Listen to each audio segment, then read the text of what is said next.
Olá a todos, esse é um vídeo de revisão para vocês. Espero que vocês gostem, que vocês aprendam e fica aí para vocês poderem estudar quando vocês quiserem. É um vídeo que eu vou falar sobre o tecido epitelial.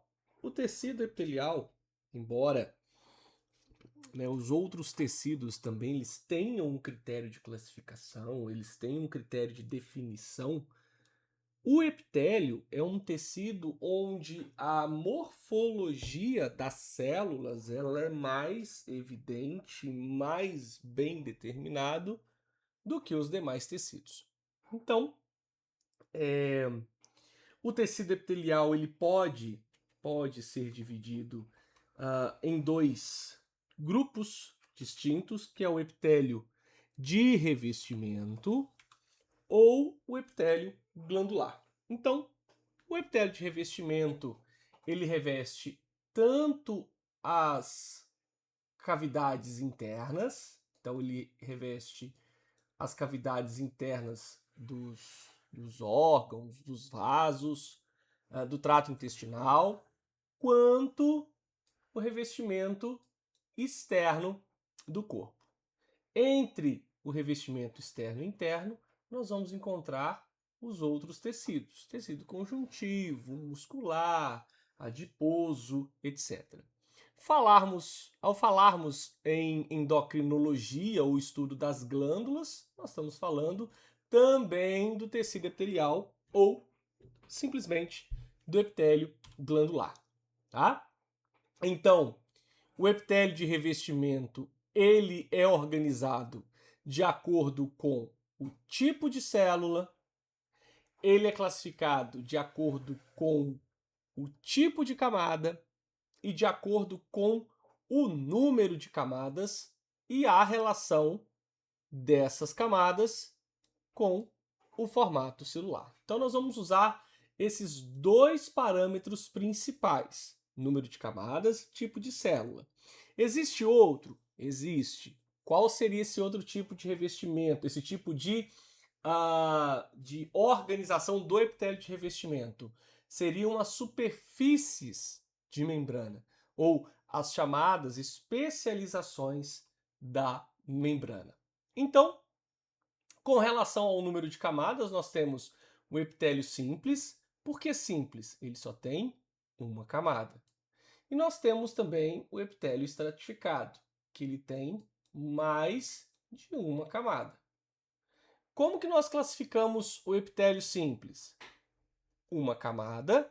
O núcleo das células ele acompanha todas as células daquele tecido e ele só tem um tipo de célula, tá?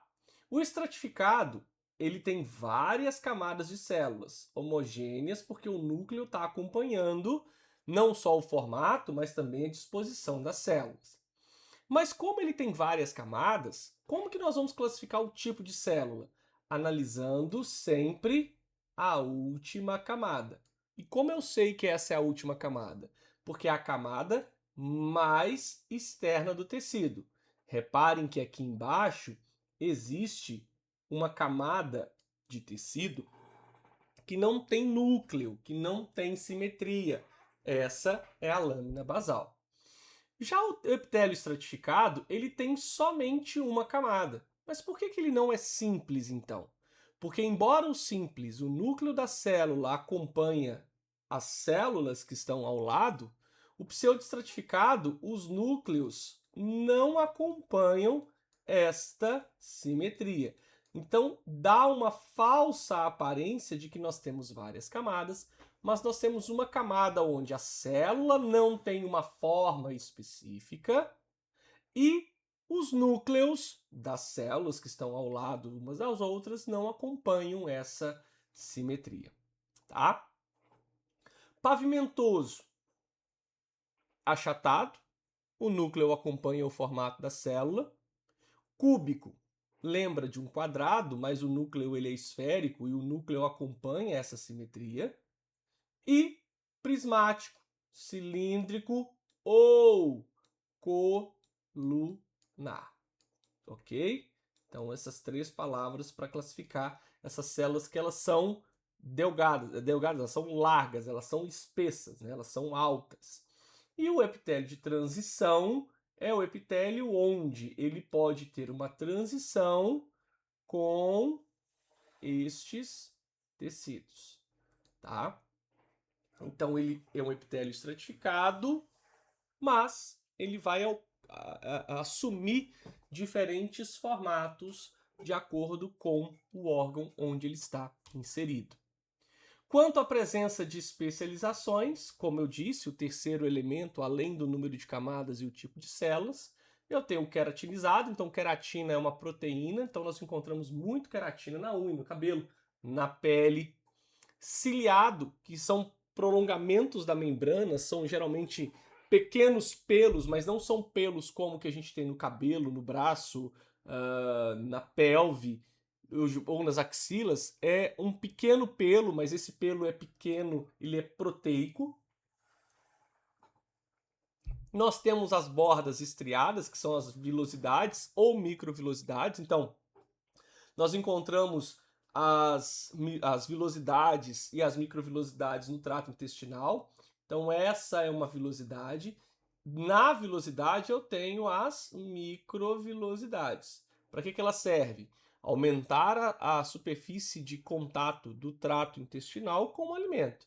E as células caliciformes, elas têm esse formato porque elas parecem um cálice. Está também ligado muito ao intestino, são células secretoras, tá? Então, núcleo achatado, um único epitélio. Nós temos aqui o epitélio de revestimento simples, pavimentoso, tá? Como está na micrografia. Aqui nós temos células com núcleo arredondado, células que tendem a ter um formato quadrado, então nós temos o epitélio cúbico.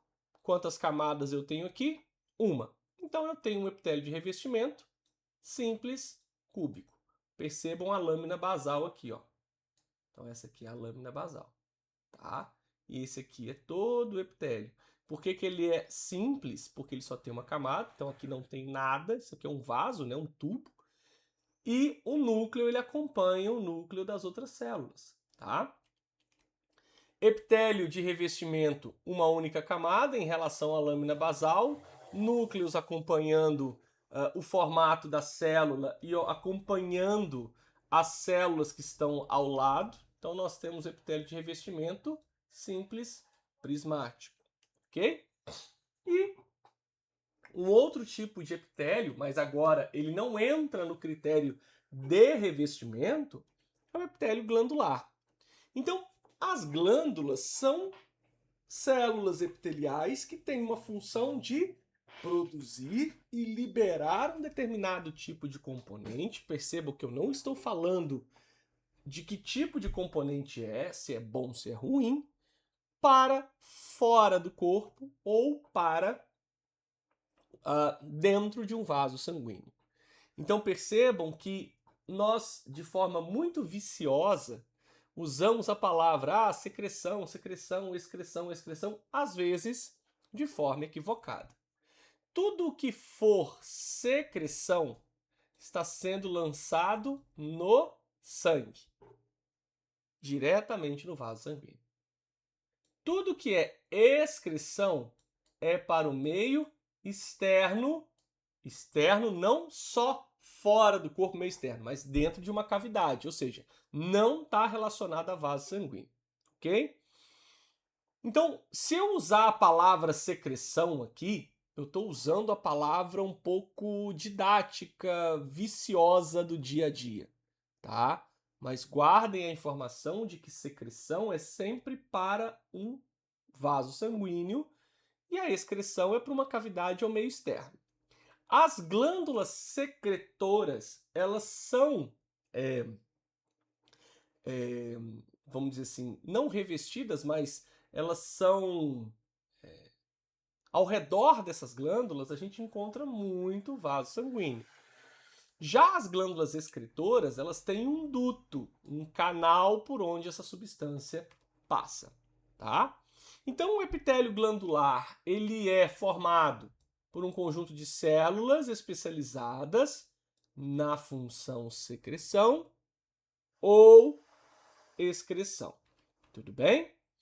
Quanto ao número de células, as glândulas podem ser classificadas como unicelular, então une uma, multi, mais de uma célula, ou um conjunto de células. Então, aqui eu tenho uma glândula uni, aqui eu tenho uma glândula pluri. Então, tudo isso aqui é glândula, tá? Tudo isso aqui é glândula e isso aqui é um vaso sanguíneo, ok? Então, isso com relação à quantidade de células, não que as glândulas têm, mas a quantidade de células que estão relacionadas ao processo de secreção ou excreção, tá? Outra classificação das glândulas, onde a substância é lançada. Então, a glândula endócrina, ela lança direto no sangue.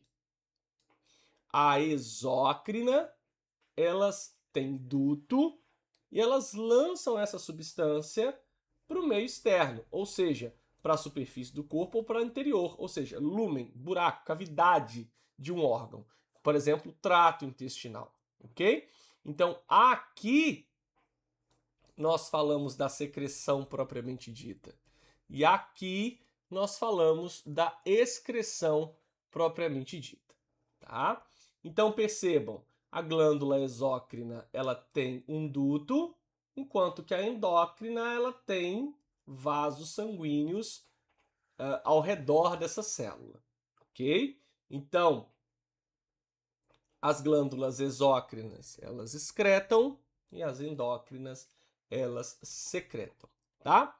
Glândulas exócrinas, elas têm uma porção produtora de uma substância, pode ser hormônio, pode ser suor, pode ser o sebo, né, essa oleosidade da pele, e elas têm canais, dutos, tá? Então fica fácil na imagem nós observarmos esses dutos. Então a glândula exócrina, ela pode ser classificada de acordo com o duto, simples, se um duto, ou composto, vários dutos. E em relação à porção secretora, lembrando que aqui a secreção estou colocando entre aspas. Então eu tenho uma glândula tubulosa, formato de um tubo, e a sinosa, esférica ou arredondada. Quanto ao número de dutos, simples ou composto. Exemplo de glândula simples, sudorípara. Exemplo de glândula composta, parótida ou paratireoide, pâncreas, sublingual.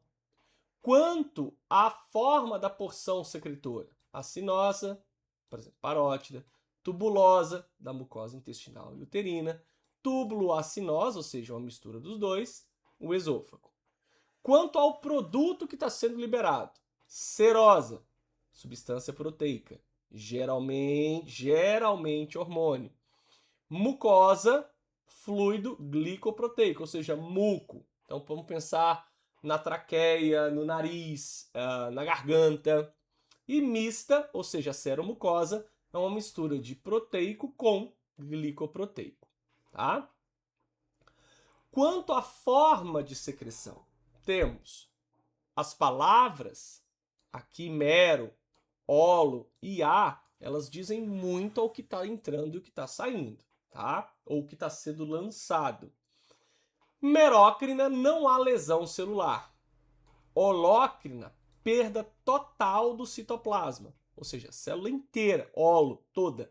E apócrina, perda parcial ou nenhuma perda do citoplasma.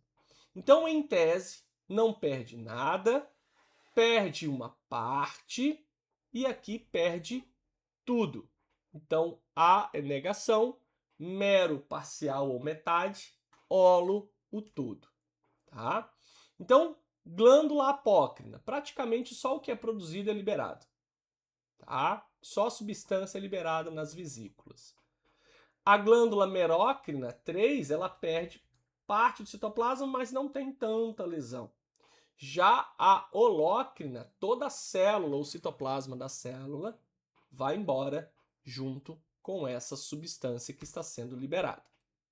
Glândulas endócrinas. Qual a diferença, então, da endócrina para a exócrina? Lembrem que a exócrina possui duto. A endo, não. Então, a conexão da glândula endócrina com as células é feita diretamente no sangue, tá? A glândula endócrina, ao contrário da exócrina, está liberando obrigatoriamente hormônio. Que não necessariamente todo hormônio é proteico, mas, por exemplo, a testosterona não é proteína, ela é um esteroide, tá? Então ela é derivada do colesterol.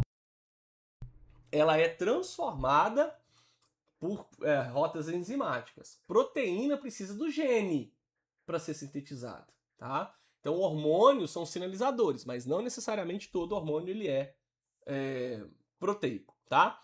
Então, as glândulas endócrinas, elas vão ser classificadas em cordonais, tá? Então, elas formam cordões maciços, ou foliculares, né? Formam vesículas ou folículos secretores. E se eu tenho uma glândula que ela é ao mesmo tempo endócrina, porque ela produz hormônio, e ao mesmo tempo ela é exócrina, porque ela também está liberando substâncias por um duto, eu tenho a chamada glândula anfícrina. Então lembra lá da membrana anfipática? Por que ela é anfipática? Porque ela tem duas propriedades, hidrofílica e hidrofóbica. Glândula anfícrina tem as duas características. Ela é ao mesmo tempo endócrina e exócrina. E aqui eu posso listar o pâncreas e eu posso listar o fígado. Ok? Bom, espero que eu tenha ajudado vocês aí nesse breve resumão para vocês poderem estudar para a prova de vocês.